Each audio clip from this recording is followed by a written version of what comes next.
Your dad signed you away. Those 5 words destroyed everything I thought I knew about my family. I was 16 years old, crying alone on my birthday, when a stranger appeared at my door holding legal documents that proved my father had given me up. 3 months earlier, in secret, without ever saying goodbye. He'd signed his name on a dotted line and erased me from his life, like I was nothing more than an inconvenience to be disposed of. But what my father didn't know was that by throwing me away, he'd just handed me the keys to his entire empire. My name is Sierra Holloway. I'm 16 years old. And this is the story of how my worst birthday became the night I discovered who I really was and what I was truly worth. If you're watching this, please subscribe and let me know where you are watching from. I woke up at 7 in the morning on January 16th, 2025. The house was too quiet. That was the first thing I noticed. The absence of sound where sound should have been. No clatter of dishes from the kitchen. No muffled conversation drifting up the stairs. No smell of coffee or bacon or anything that suggested life existed beyond my bedroom door. I lay there for a moment, staring at the ceiling, telling myself it was early. People sleep in on weekends. Maybe they were planning something. Maybe when I walked downstairs, there would be balloons and a cake and my father would smile at me the way he smiled at Brendan and Meredith. Maybe this year would be different. I pulled on my robe and padded down the hallway, past the closed doors of my siblings' empty rooms, down the curved staircase that cost more than most people's cars. The kitchen was spotless, cold. The marble countertops gleamed under the recessed lighting, and the breakfast table sat empty, not a single place setting in sight. That's when I saw it. A yellow sticky note on the refrigerator door. Meredith's loopy handwriting scrawled across it in black marker. "Stay out of sight, freak. We're at the Monarch celebrating Dad's deal. Don't embarrass us." I read it 3 times. I kept waiting for the punchline, for someone to jump out from behind the island and yell surprise. But the house stayed silent, and the note stayed cruel, and I stood there in my bare feet on the cold tile floor, feeling something crack inside my chest. I checked my phone. 0 messages from family, but there was 1 text from an unknown number sent at exactly midnight. "Happy birthday, sweetheart. Evie." I didn't know anyone with those initials, not yet. I walked through the hallway like a ghost haunting my own house. The walls were lined with photographs, 47 frames to be exact. I'd counted them once, during one of those long afternoons when everyone else was at some event I hadn't been invited to. 47 moments of Hartwell family history, preserved behind glass and mounted in matching silver frames. I stopped in front of the Christmas photo from 2023. There was my father in his charcoal sweater, arm around Victoria's shoulders. Brendan stood to his left, tall and polished, already practicing his future CEO smile. Meredith posed on the right, her red dress perfectly coordinated with the decorations behind her. I wasn't in the picture. I remembered that Christmas. Dad had sent me to Grandma Holloway's house 3 days before the holiday. "She's sick," he'd said. "She needs someone to take care of her." But when I'd arrived, Grandma had been perfectly healthy, confused about why I was there at all. I moved to the next frame. Hawaii, 2022. The whole family on the beach, sunset blazing behind them. I hadn't gone on that trip either.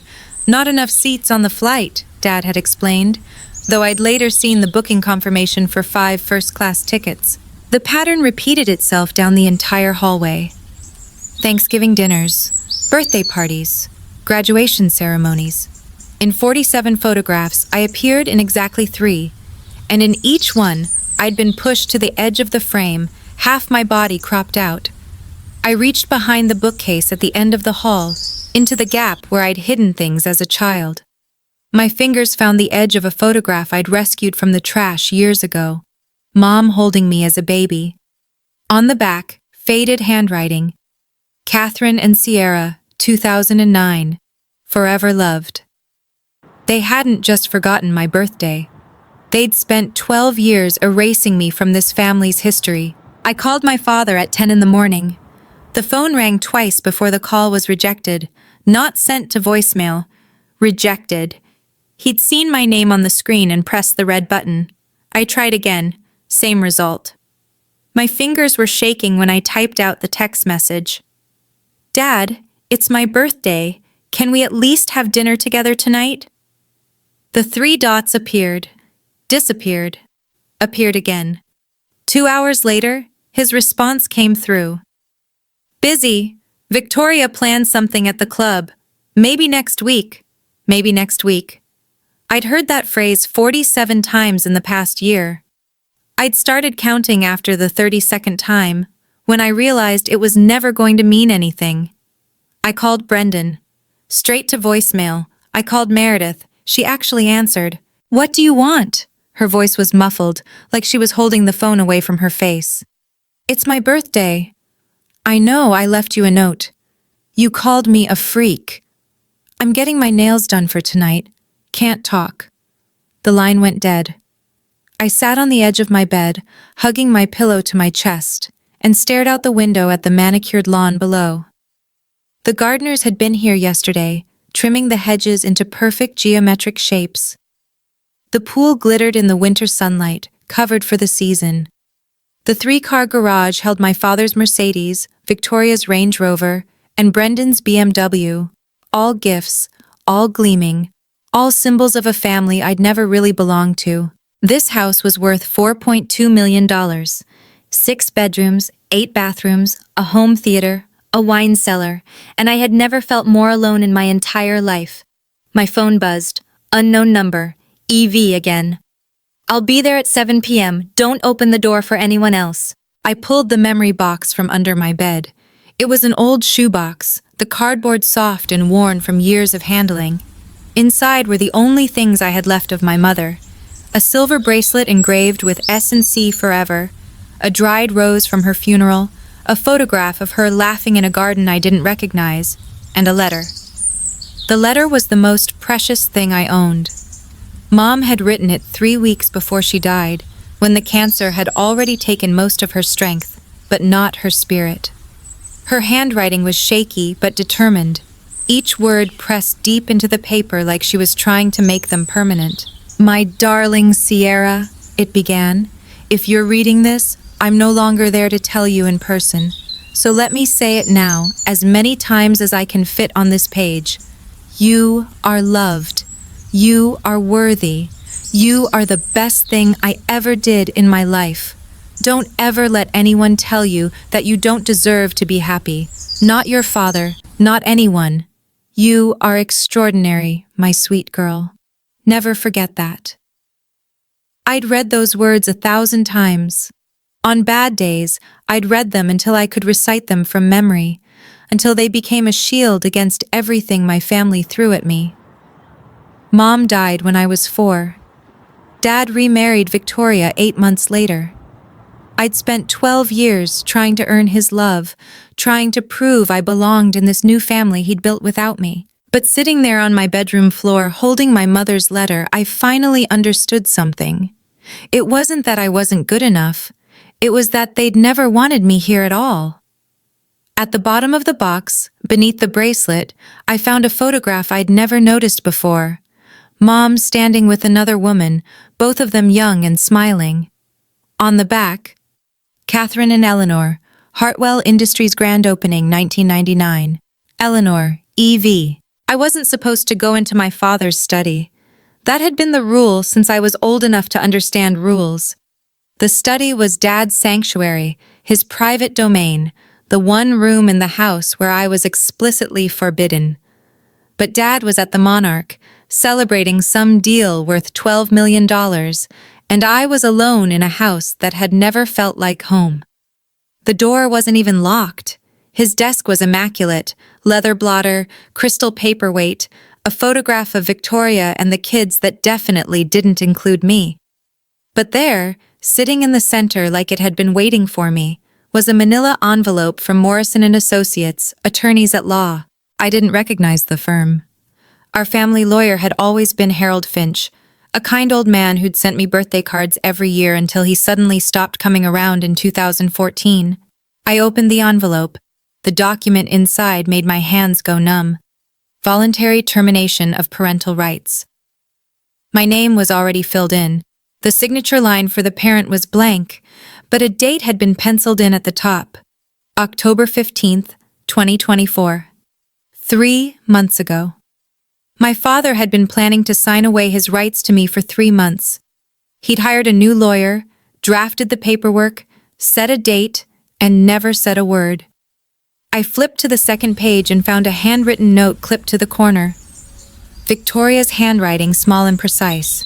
Make sure she doesn't find out until after the gala. We need the optics. The optics.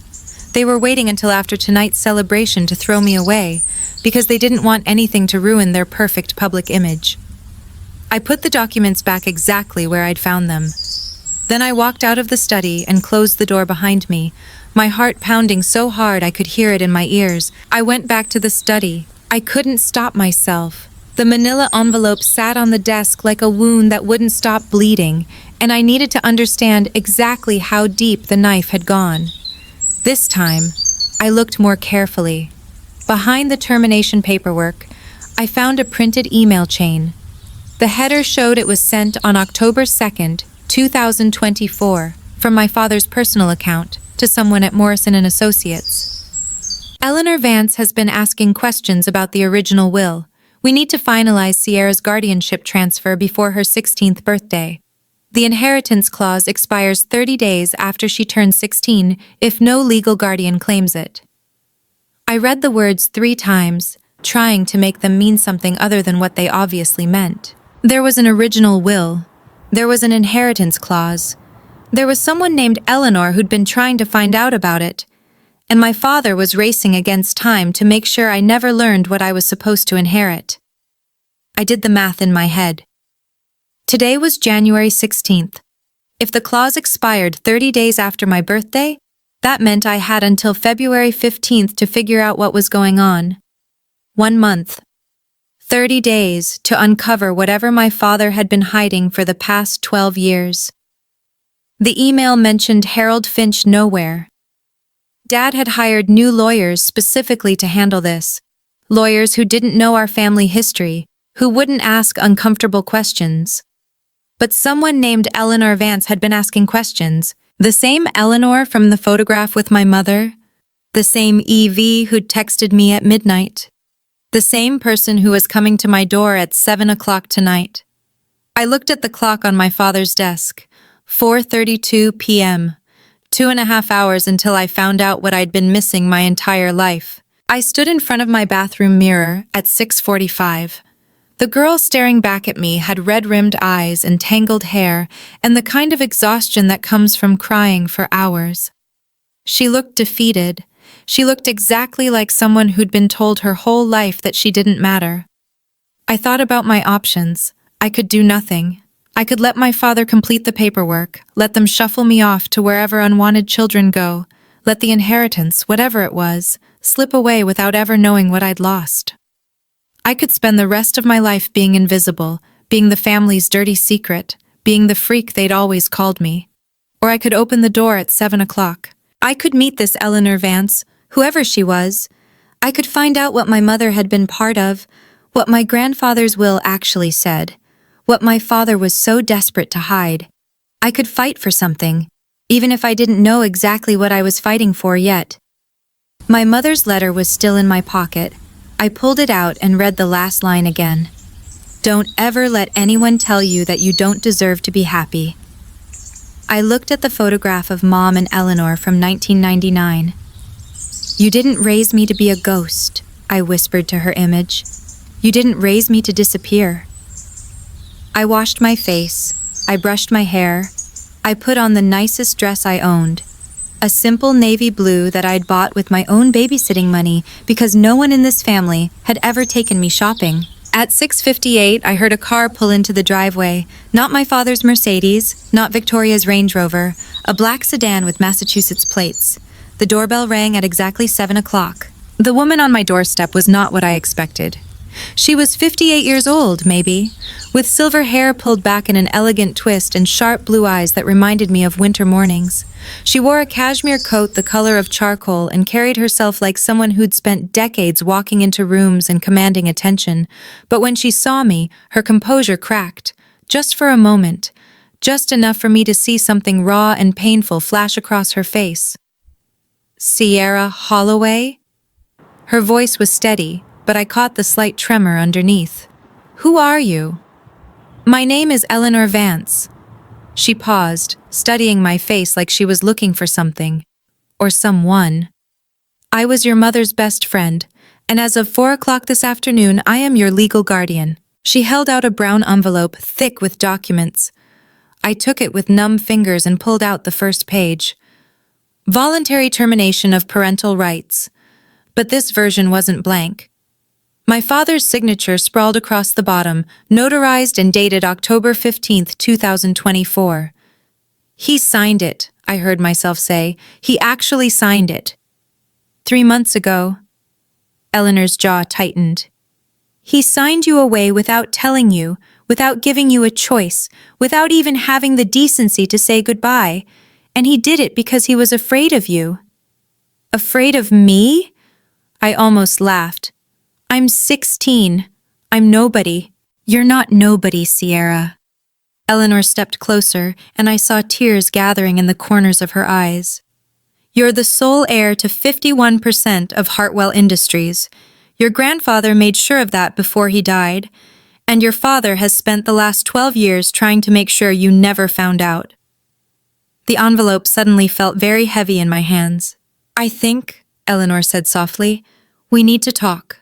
We sat in the living room, a room I'd never been allowed to use when the family was home. Eleanor placed a second envelope on the coffee table between us. This one was older, the paper yellowed at the edges, the seal cracked but still bearing the impression of a law firm's stamp. Your grandfather was Thomas Hartwell, she began. He founded Hartwell Industries in 1999, but he didn't do it alone. I was his partner. We built that company together from nothing into what it is today, a medical components manufacturer worth $180 million. I knew the company, of course. Everyone in Boston knew Hartwell Industries. I just hadn't known my family's connection to it went deeper than my father's CEO title. When Thomas wrote his will in December of '99, he included a very specific clause.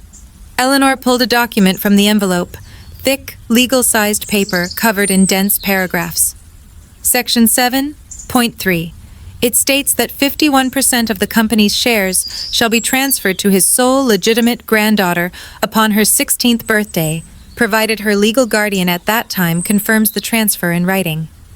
His sole legitimate granddaughter. I stared at her. That's me. That's you.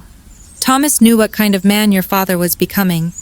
He wanted to make sure you'd be protected, that you'd have power Richard couldn't take away. Eleanor's voice hardened. But Thomas died in 2013, the same year your mother passed. Richard buried the will. He fired Harold Finch, the family attorney who'd witnessed it. He removed me from the board of directors, and he spent the next 12 years pretending this document didn't exist. But you found it. Harold kept the original. A small, fierce smile crossed her face. And I've spent 5 years building a case to get it back to you. Eleanor checked her watch. We don't have much time. Time for what? Tonight, your father is hosting the 25th anniversary gala for Hartwell Industries at the Monarch Hotel. 300 guests, investors, partners, journalists from the Boston Business Journal.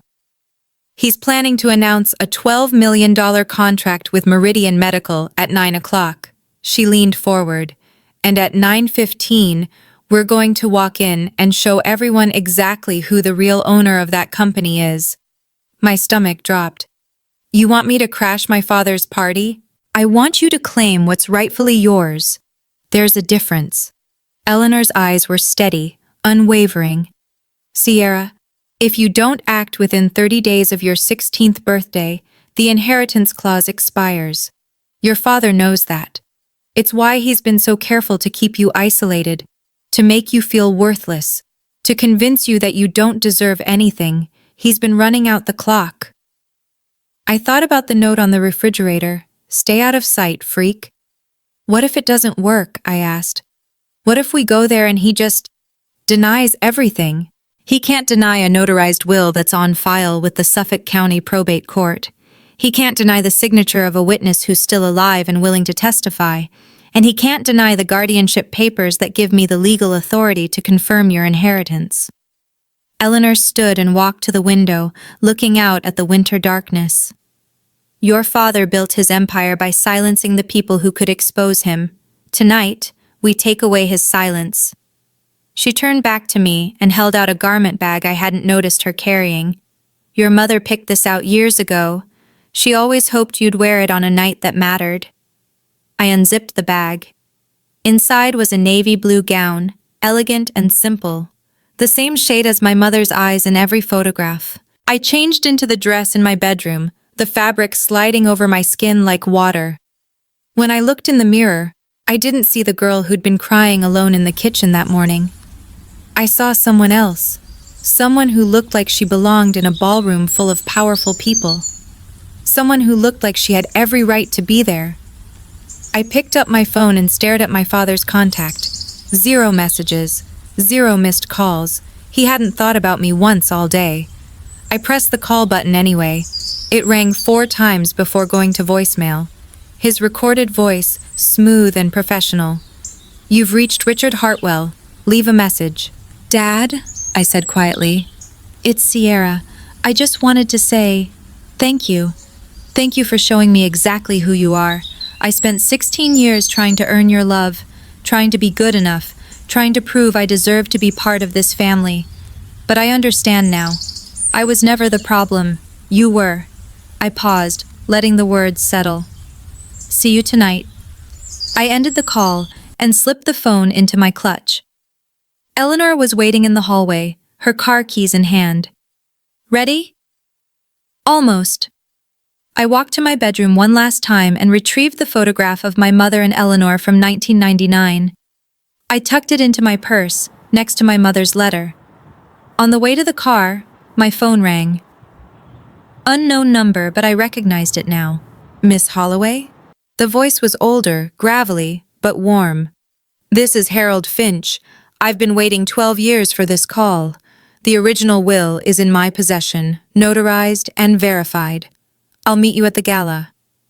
"Mr. Finch," I said, "there's something else you should know. My mother wasn't just Richard's wife. She was a founding shareholder, and her shares transferred to me the day she died."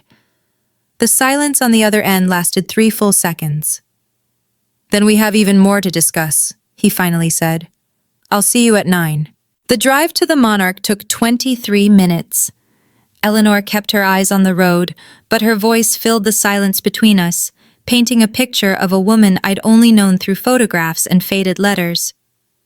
"Your mother was the first accountant Hartwell Industries ever hired," she said. 1999, right out of college. Thomas adored her, said she had the sharpest mind he'd ever seen and the kindest heart to match. When Richard started working at the company, Catherine was the one who trained him. "She trained my father?" "She did. And somewhere along the way, he convinced her to marry him." Eleanor's grip tightened on the steering wheel. "I tried to warn her. I saw who Richard really was, ambitious, calculating, willing to do anything to get ahead. But Catherine believed in second chances. She believed people could change." The city lights blurred past the window. "What happened?" "In 2012, Catherine discovered that Richard had been embezzling from the company. $2.3 million funneled into offshore accounts. She was going to report him to the board." Eleanor's voice dropped. "And then she was diagnosed with stage 4 pancreatic cancer. She died before she could expose him." I felt something cold settle in my chest. He got away with it. For 12 years. Eleanor glanced at me. "But before she died, Catherine gave me something. A USB drive with all the evidence, bank records, transfer documents, everything. I couldn't find it for years. I thought it was lost." "Where was it?" "Hidden in a jewelry box, in your mother's closet." A sad smile crossed her face. "The closet your father cleaned out and donated to charity 6 months after she died. I only recovered the USB last year when I tracked down the woman who'd bought the box at an estate sale." The Monarch's glittering facade appeared on the horizon. "Tonight isn't about the embezzlement," Eleanor said. That's a fight for another day. Tonight is about your inheritance, one battle at a time.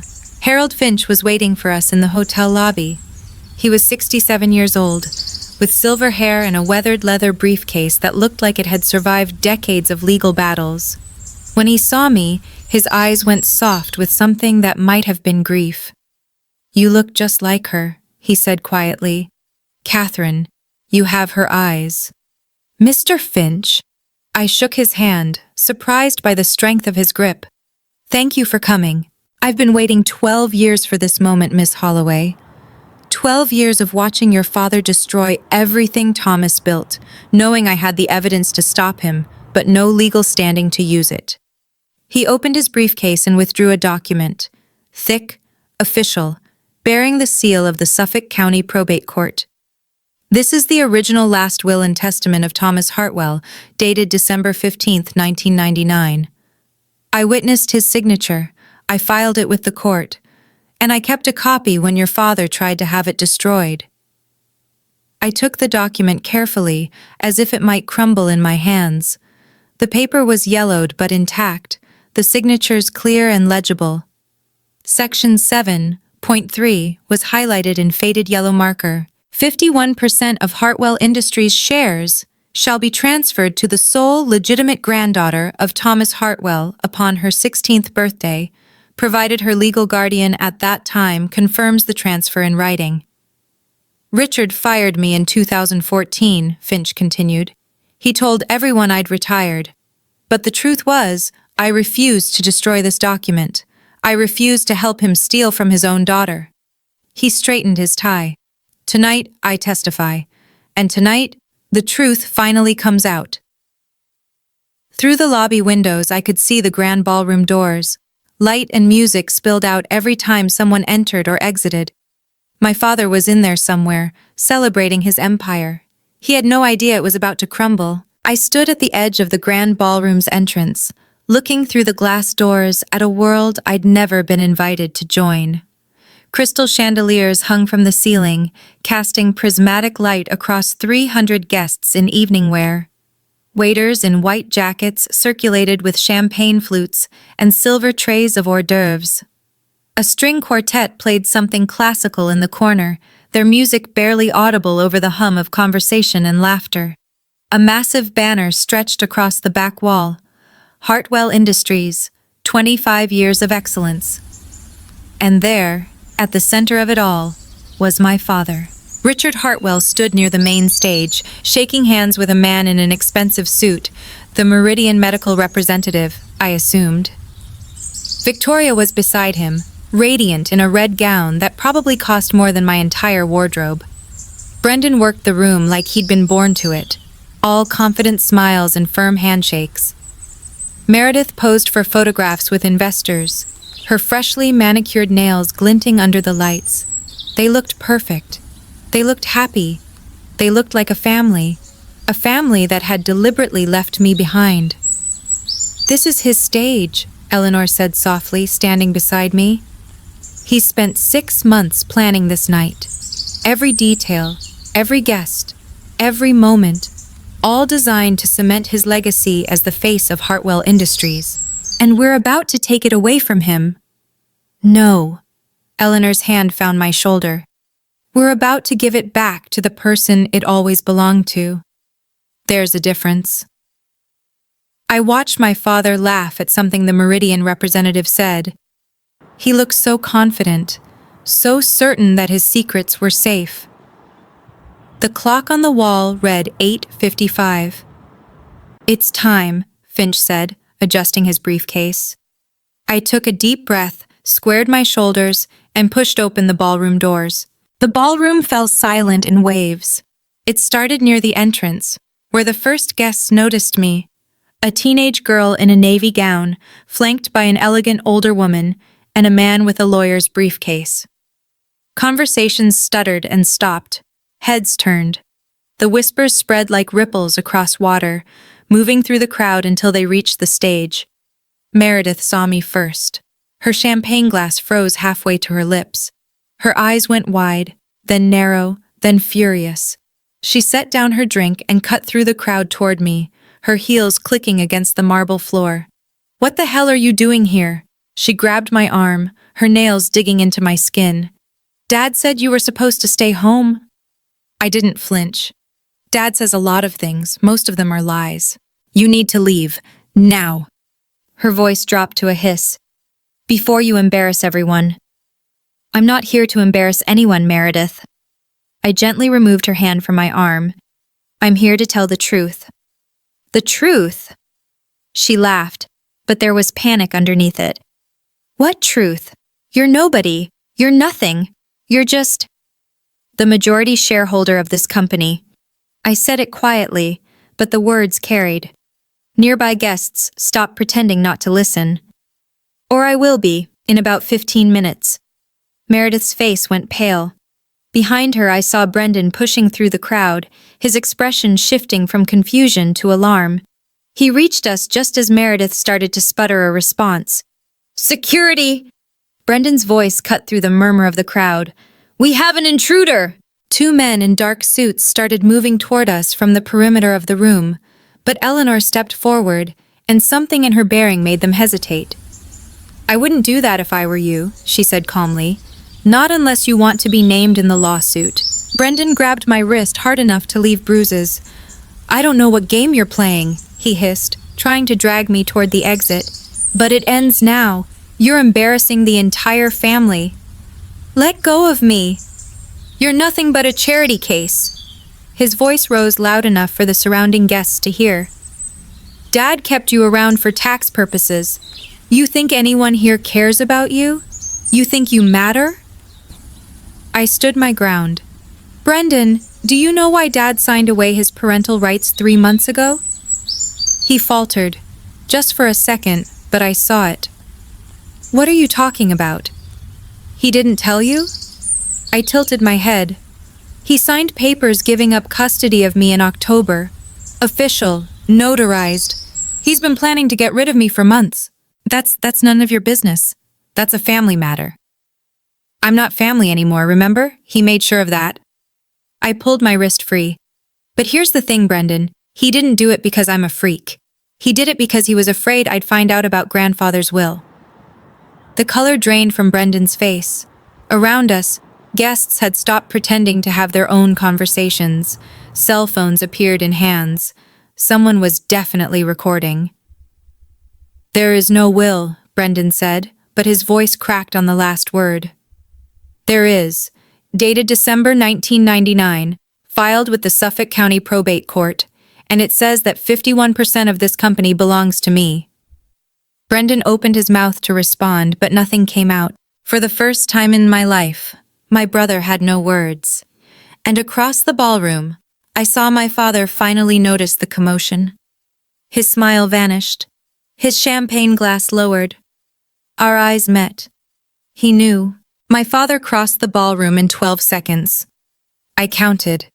It gave me something to focus on besides the pounding of my heart. He moved through the crowd like a shark through water, guests parting automatically, conversations dying in his wake. By the time he reached us, his expression had settled into something carefully neutral, but I could see the fury burning underneath. "Sierra." His voice was controlled, pleasant, the voice he used for investors and journalists. "What a surprise. I didn't realize you were coming tonight. Happy birthday to me, Dad. Or did you forget?"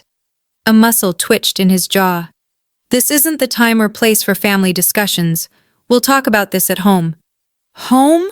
I let the word hang in the air. "You mean the house you signed me out of 3 months ago?" The guests closest to us went very still. "I don't know what Eleanor has been telling you," my father said, shooting a venomous look at the woman beside me. "But she's been trying to destroy this company for years. She's manipulating you." Eleanor stepped forward, her voice carrying across the growing circle of onlookers. "Richard, I don't need to destroy anything. You've done that all by yourself, every time you lied, every time you hid documents, every time you treated your own daughter like she didn't exist. This is slander. I'll have you arrested." "For what? Telling the truth?" Eleanor's smile was sharp as glass. "For bringing the original will that you tried to bury." My father's gaze snapped to Harold Finch, who had been standing quietly at the edge of our group, briefcase in hand. The color drained from Richard Hartwell's face. Harold. The word came out strangled. You're supposed to be dead? Finch raised an eyebrow. Sorry to disappoint you, Richard. I'm very much alive, and I have 12 years of testimony to deliver. If you're watching this and you've ever felt invisible in your own family, like nothing you did was ever good enough, comment yes below. I want to know I'm not alone. And if you want to see what happened when my father finally saw the will he'd been hiding for 12 years, hit subscribe and keep watching. What comes next changed everything. Victoria appeared at my father's side like a red-gowned shadow. This is absurd. Her voice cut through the murmuring crowd, sharp and dismissive. Richard, why are we entertaining this? She's clearly having some kind of episode. I'm not having an episode, Mrs. Hartwell. Of course you are, dear. Victoria's smile was pitying, the kind adults give to children throwing tantrums. You've always been fragile, unstable. It's not your fault. Mental illness runs in families. And your mother was never quite right either. The words hit me like a slap. Don't you dare talk about my mother. Catherine was a nobody. Victoria's voice rose, playing to the crowd now. A gold digger who trapped Richard with a pregnancy. She was never meant to be part of this family, and neither are you. I felt Eleanor stiffen beside me, but I held up my hand. Let her talk. Let everyone hear exactly who Victoria Hartwell really was. My mother, I said quietly, was the founding accountant of Hartwell Industries. She helped build this company from the ground up. And in 2012, she discovered that her husband had embezzled $2.3 million from the business. The ballroom went silent. She died before she could report it, I continued, but she kept records, bank statements, transfer documents, everything. Victoria's face went white. Across the room, the Meridian medical representative stood up from his table. Mr. Hartwell, he called out, his voice cutting through the silence. What is she talking about? My father didn't answer. He couldn't. Because for the first time in 12 years, someone had finally said the truth out loud, and 300 witnesses had heard every word. I saw a woman near the stage pull out her phone and start typing. Press badge on her lanyard. Boston Business Journal. This wasn't just a family drama anymore. This was news, Brendan snapped. Maybe it was the champagne. He'd been drinking steadily all night. Maybe it was the fear, finally breaking through his arrogant facade. Or maybe it was simply that he'd never learned to control himself when things didn't go his way. He grabbed the microphone from the event coordinator and stormed onto the stage. Ladies and gentlemen, his voice boomed through the speakers, silencing the chaos. I apologize for this disruption. I need to address what you've just witnessed. My father reached for him. Brendan, don't... But Brendan was already talking. This girl, he pointed at me, his hand shaking with rage, is my half-sister. A mistake from my father's first marriage. She has no claim to anything in this company. She's not even part of our family anymore. The crowd murmured. My father signed away his parental rights months ago, Brendan continued, apparently thinking this helped his case. Legally, officially, she's nothing to us. She has no standing here. She's just a bitter, jealous child trying to ruin our celebration. Eleanor's hand found my shoulder. I felt her squeeze gently. Thank you, Brendan, she said, her voice carrying across the ballroom without a microphone. You just confirmed everything we needed. Brendan's face went slack. What? You just publicly acknowledged that Richard terminated his parental rights, which means the guardianship transfer to me is valid, which means I have the legal authority to confirm Sierra's inheritance. Eleanor turned to the crowd. Under the terms of Thomas Hartwell's original will, Harold Finch stepped forward, briefcase open. Near the stage, I saw the Boston Business Journal reporter scribbling furiously. 2 other journalists had joined her, cameras raised. This wasn't a family drama anymore. This was a corporate scandal unfolding in real time. and Brendan had just handed us the evidence on a silver platter. Harold Finch walked to the stage with the steady confidence of a man who had waited over a decade for this moment. The crowd parted for him. Security guards looked to my father for direction, but Richard Hartwell stood frozen, his face the color of old ash. Finch took the microphone from Brendan's limp hand. "Ladies and gentlemen," his voice was calm, measured, the voice of a man who had spent 40 years in courtrooms. "My name is Harold Finch. I served as the family attorney for Thomas Hartwell, the founder of this company, from 1999 until 2014, when I was terminated by Richard Hartwell." He opened his briefcase and withdrew the document I'd seen earlier. "This is the original last will and testament of Thomas Hartwell, dated December 15, 1999. It was notarized, witnessed, and filed with the Suffolk County Probate Court." He held it up so the crowd could see the official seals. "I have verification reports from 3 independent handwriting experts confirming its authenticity." He began to read. Section 7.3. 51% of Hartwell Industries shares shall be transferred to the sole legitimate granddaughter of Thomas Hartwell upon her 16th birthday, provided her legal guardian at that time confirms the transfer in writing. Finch lowered the document and looked directly at my father. "Sierra Holloway turned 16 today. Eleanor Vance became her legal guardian today, thanks to the parental rights termination that Richard himself signed. The conditions of the will have been met." The Meridian medical representative rose from his seat again. "This changes the ownership structure of the entire company. We need to pause the contract signing until this is resolved." My father finally found his voice. "This is a family matter. It has nothing to do with business." "With respect, Mr. Hartwell," the representative replied coldly, "if your company's ownership is in dispute, it has everything to do with business." My father grabbed the microphone. "This document is a forgery." His voice had lost its smooth control. Desperation cracked through the professional veneer.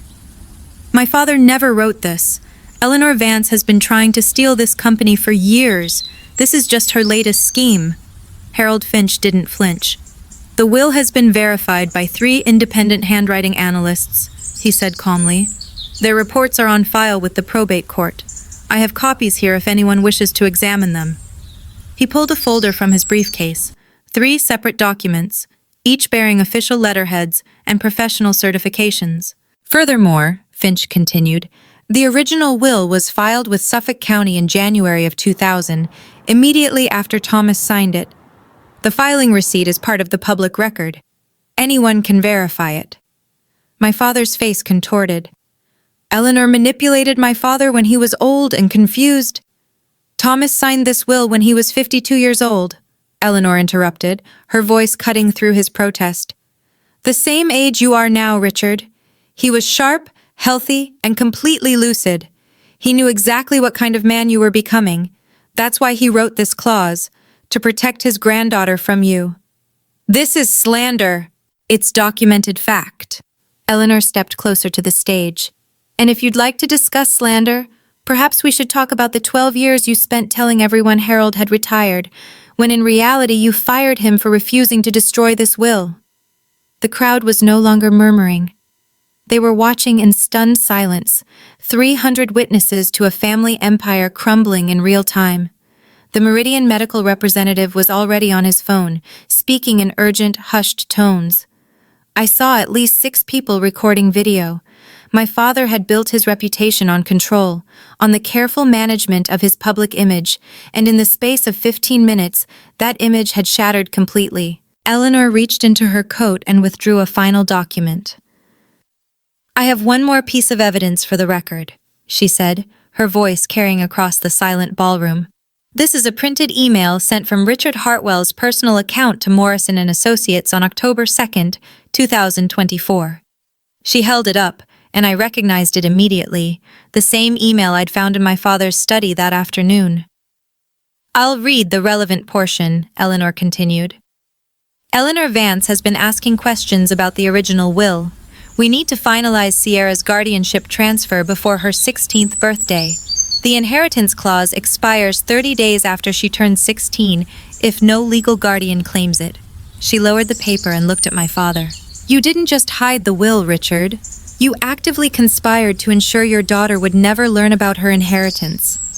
You signed away your parental rights not because you didn't want her, though that's certainly true, but because you needed her out of the family before she turned 16, before she could legally claim what was hers. The Boston Business Journal reporter raised her hand.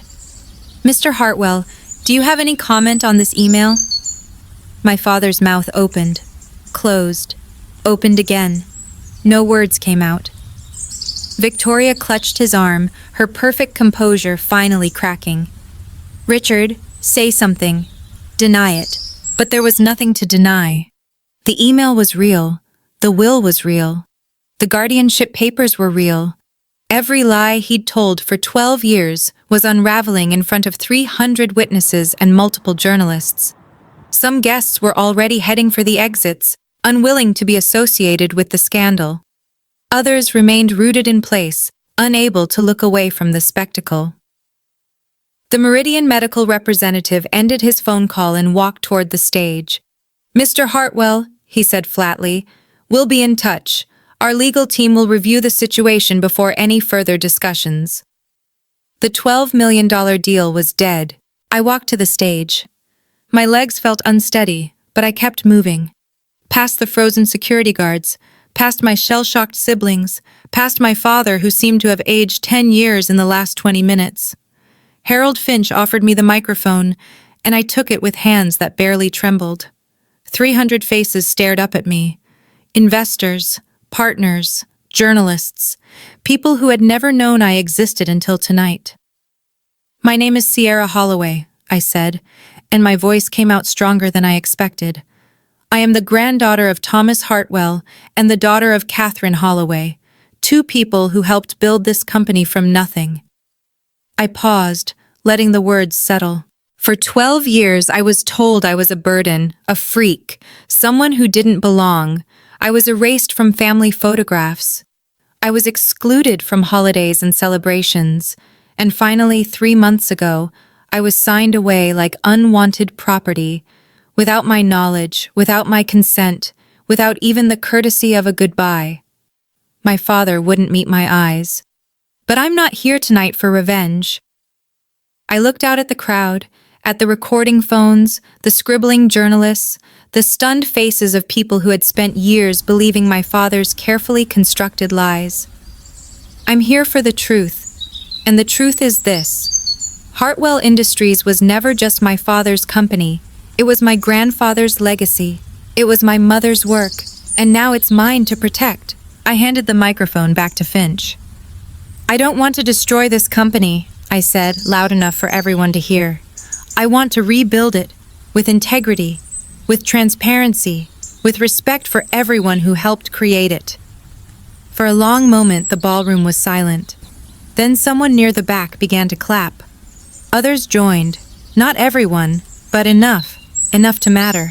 My father stood like a statue carved from ice. The applause had died down, replaced by the shuffle of guests gathering their things, the murmur of conversations that would fuel Boston's gossip networks for weeks. But Richard Hartwell didn't seem to hear any of it. He stared at me with an expression I'd never seen before. Not anger, not contempt, but something closer to disbelief. As if he couldn't comprehend that the daughter he'd spent 12 years erasing had just dismantled his empire in 15 minutes. Victoria was crying, not elegant, dignified tears, but the ugly, gasping sobs of someone whose world had just collapsed. Her mascara ran in dark rivers down her cheeks, ruining the perfect makeup she'd spent hours applying. This can't be happening! She grabbed my father's arm, shaking him. Richard, do something! Fix this! He didn't respond. Brendan stood at the edge of the stage, his earlier bravado completely gone. He looked young suddenly and lost, like a child who'd just realized the adults weren't going to save him. Dad? His voice cracked. Is it true? Did you really hide the will? The silence stretched for 5 seconds. 10. My father still didn't answer, but his silence was answer enough. Meredith hadn't moved from where she'd been standing when I first entered the ballroom. She watched me now with an expression I couldn't read. Not hatred, not anger, but something more complicated. Something that might have been the first stirrings of understanding. Around us, the gala continued to empty. Guests who'd arrived expecting champagne and celebration were leaving with scandal and speculation. The 25th anniversary of Hartwell Industries would be remembered, but not for the reasons my father had planned. I watched the Meridian medical representative disappear through the main doors without looking back. The $12 million deal was gone, and so was everything my father had worked to build. We met in a private conference room on the hotel's second floor. The chaos of the ballroom felt distant here, muffled, contained, like a storm viewed through thick glass. Eleanor sat across from me, her composure finally showing cracks of exhaustion. Harold Finch spread documents across the polished table, his movements methodical and precise. "The will is airtight," he said. "I filed the original with the probate court in January of 2000. Richard's lawyers can challenge it, but they won't win. The authentication is bulletproof." "What happens now?" I asked. "We file for formal recognition of the inheritance with Suffolk County. Given the evidence we presented tonight, and the number of witnesses, the court will likely expedite the process. I estimate 30 to 60 days for the share transfer to be finalized." Eleanor leaned forward. "Richard will almost certainly contest it. He has the resources to drag this out." "He can try?" Finch closed his briefcase with a definitive click. "But contesting a notarized will with 3 independent verifications and a witness who was present at the signing? He'd be throwing money away. His lawyers will tell him the same thing." I thought about my father, standing frozen on that stage. The way his face had crumbled when he realized there was no lie left to tell. "I don't want to destroy the company," I said quietly. "My grandfather built it. My mother helped grow it. I just want it to be run honestly." "That's exactly what Thomas wanted." Finch's eyes softened. "He wrote that clause because he knew Richard would try to take everything. He wanted you to have the power to stop him." Eleanor reached across the table and squeezed my hand. "You don't have to figure everything out tonight," she said. "The law will do its work. Right now, you just need to rest." Rest? I wasn't sure I remembered how. Eleanor's apartment was nothing like my father's house. It was smaller, for one thing. A 2-bedroom unit in Back Bay with exposed brick walls and windows that looked out over the Charles River. But it was warm in a way the Hartwell mansion had never been. Books lined every available surface. Plants crowded the windowsills. The kitchen smelled like someone actually cooked there. "This was your mother's room," Eleanor said, opening a door at the end of the hallway. "When we were in college, before she married Richard, I kept it the same mostly. I always hoped—" She didn't finish the sentence. She didn't have to. The room was simple. A twin bed with a blue quilt, a wooden desk, a bookshelf filled with worn paperbacks. On the wall hung a framed photograph of 2 young women laughing in front of a Christmas tree, their arms around each other, my mother and Eleanor, before everything went wrong. "You can change anything you want," Eleanor said. "Paint the walls, get new furniture. This is your home now, for as long as you want it to be." My home. I sat on the edge of the bed, running my fingers over the quilt. It smelled faintly of lavender, like someone had been washing it regularly, even though no one had slept here in years. "You don't have to be strong right now," Eleanor said softly. "You've been strong enough for one lifetime already. It's okay to let go." I didn't realize I was crying until I felt the tears on my cheeks. But these weren't the tears I'd cried that morning, alone in a cold kitchen with a cruel note on the refrigerator. These were different. These were the tears of someone who had finally, after 16 years, found a place where she belonged. Eleanor held me while I sobbed, and she didn't let go. My phone buzzed at 11:30 that night. I was lying in my mother's old bed, exhausted but unable to sleep, staring at the shadows on the ceiling. Eleanor had made me chamomile tea and toast, had sat with me until my tears ran dry, had finally retreated to her own room with a promise that she was just down the hall if I needed her. The text was from Meredith. I stared at her name on the screen for a long moment before opening it. I didn't know about the will. I didn't know Dad signed you away. I thought you just didn't want to be part of the family. I read the words 3 times, trying to find the angle. Meredith never did anything without a reason. Every kindness came with strings attached. Another message appeared. I'm sorry for calling you a freak. I was wrong. 2 sentences, 12 words. Nothing that could undo 12 years of cruelty. But something in my chest shifted anyway. I didn't respond. Not yet. I needed time to figure out what I felt, what I wanted, whether forgiveness was even possible. Meredith's apology didn't erase the notes on the refrigerator, the whispered insults, the years of being treated like an unwanted guest in my own home. An apology was a first step, but first steps didn't mean anything without the second and third and 100th steps that followed. I noticed that Brendan hadn't texted. No message, no apology, no acknowledgement that anything had happened at all. Maybe that was answer enough. I set my phone on the nightstand and pulled my mother's quilt up to my chin. Tomorrow would bring lawyers and paperwork and difficult conversations. Tonight, I just needed to breathe. For the first time in 16 years, I fell asleep without crying. The Boston Business Journal published the story at 6 a.m. Eleanor was already awake when I stumbled into the kitchen, her laptop open on the breakfast table, a cup of coffee growing cold beside her. The headline glowed on the screen. Hartwell Industries Gala ends in chaos. Hidden will surfaces. CEO's daughter claims majority stake. I sat down and read. The article was thorough. It quoted Harold Finch extensively, referenced the probate court filings, and included a damning summary of the email I'd found in my father's study. There were photographs from the gala, my father's ashen face, Victoria's mascara-streaked cheeks, Brendan frozen at the microphone mid-confession. And there was a photograph of me, standing on that stage in my mother's navy dress, looking more confident than I'd felt. Hartwell Industries stock dropped 8% in pre-market trading, Eleanor said quietly. The Meridian Medical deal is officially on hold pending corporate governance review. I scrolled through the article's comment section. Hundreds of responses already, some sympathetic, some skeptical, some simply hungry for more scandal. What happens now? Now we wait for the legal process to work. Eleanor closed her laptop. The court will schedule a hearing within the next 2 weeks.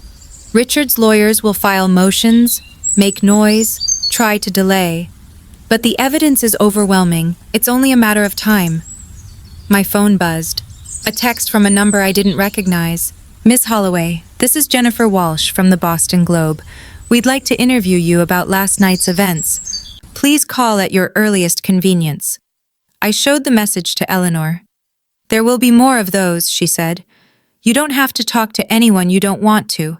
But if you do decide to speak, we'll do it together. On your terms. On my terms, I was still getting used to the idea that I had terms. The Suffolk County Probate Court issued its ruling on January 31st, 2025. I sat in the courtroom beside Eleanor, wearing a simple black dress and my mother's silver bracelet. Harold Finch was at the plaintiff's table, his briefcase open, his expression calm. Across the aisle, my father sat with his legal team, 3 attorneys in expensive suits who had spent 2 weeks filing motions and objections and requests for delay. None of it had worked. Judge Patricia Coleman read the decision in a clear, measured voice. The court finds that the last will and testament of Thomas Hartwell, dated December 15, 1999, is authentic and legally binding.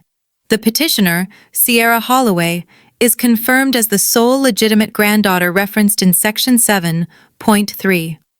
The transfer of 51% of Hartwell Industries shares to the petitioner, with Eleanor Vance serving as legal guardian and fiduciary representative until the petitioner reaches the age of majority, is hereby ordered.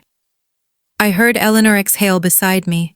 Furthermore, the judge continued, the court notes with concern the evidence presented regarding the concealment of this will and the circumstances surrounding the termination of parental rights. These matters may warrant further investigation by appropriate authorities. My father's lead attorney requested a recess. The judge denied it. Mr. Hartwell, Judge Coleman said, looking directly at my father for the first time, you are hereby removed as CEO of Hartwell Industries, effective immediately, pending resolution of the ownership transfer and any subsequent investigations. The board of directors will appoint interim leadership. Richard Hartwell sat motionless in his chair. He didn't look at me. He didn't look at anyone. When we left the courthouse an hour later, reporters were waiting on the steps.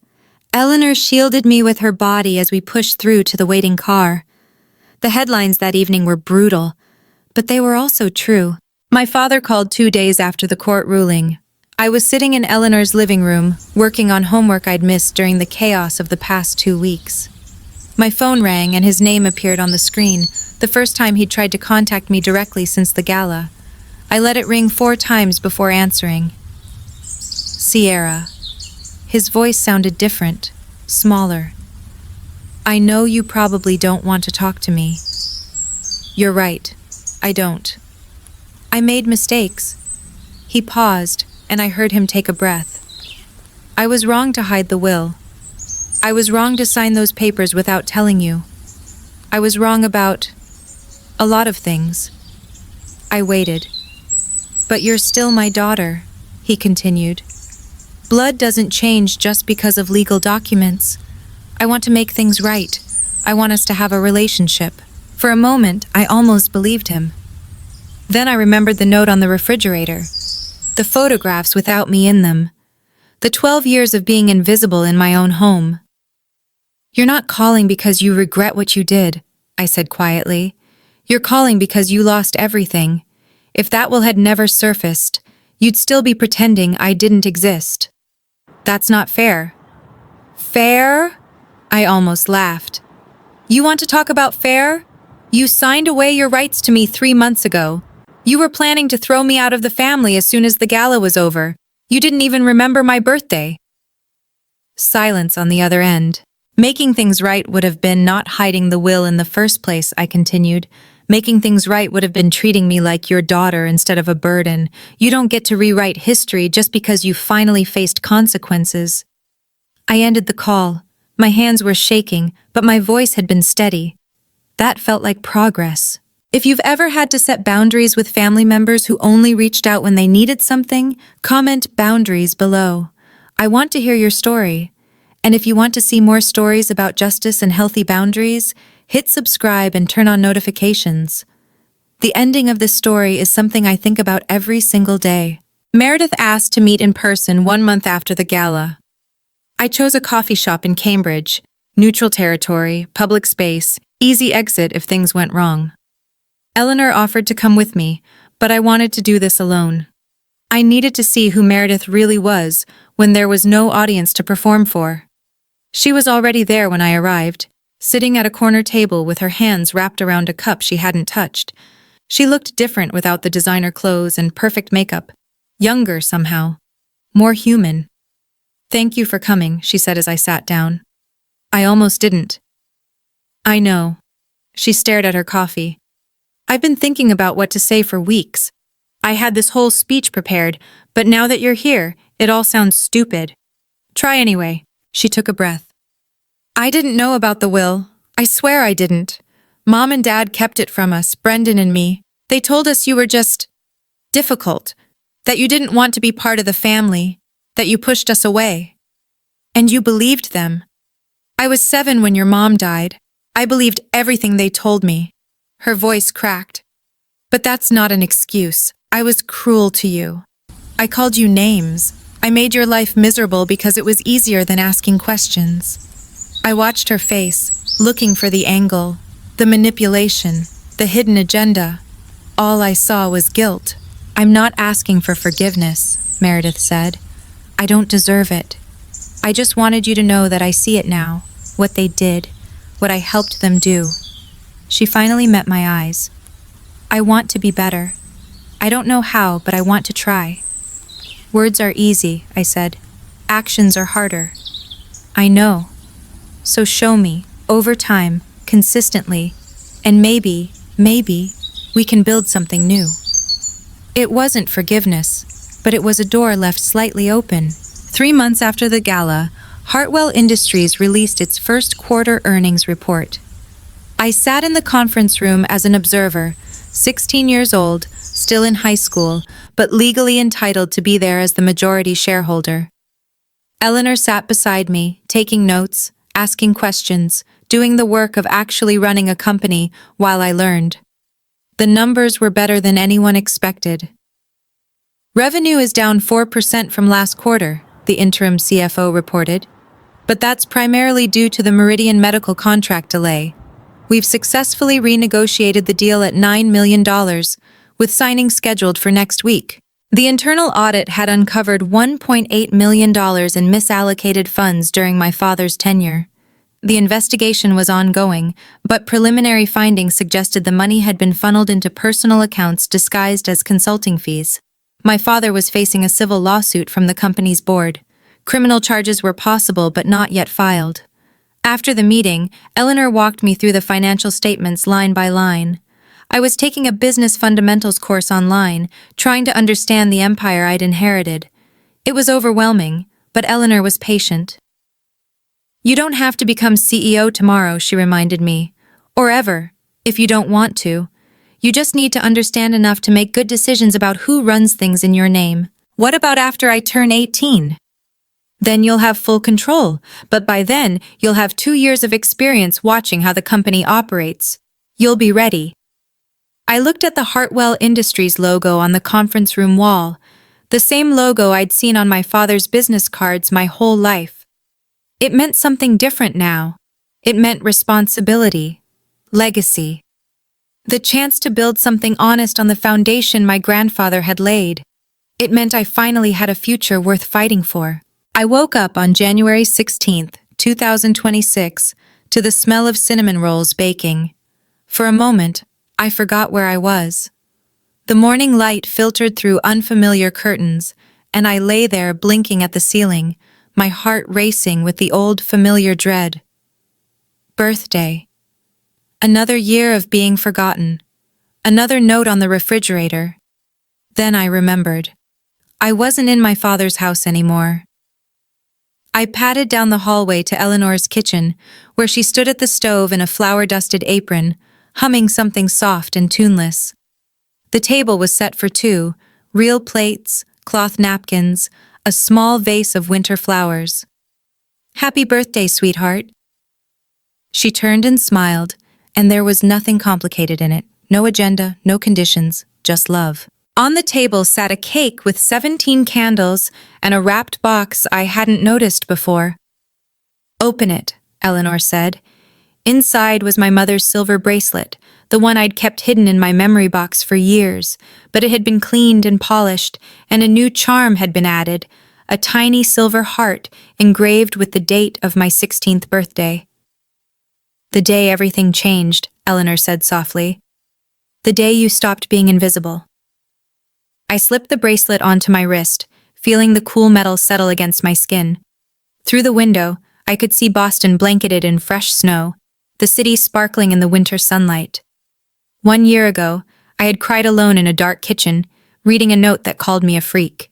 Today, I sat across from someone who had spent 5 years fighting to find me, who had given me a home and a future, and the simple gift of being seen. I blew out the candles. I didn't need to make a wish. Everything I'd ever wanted was already here.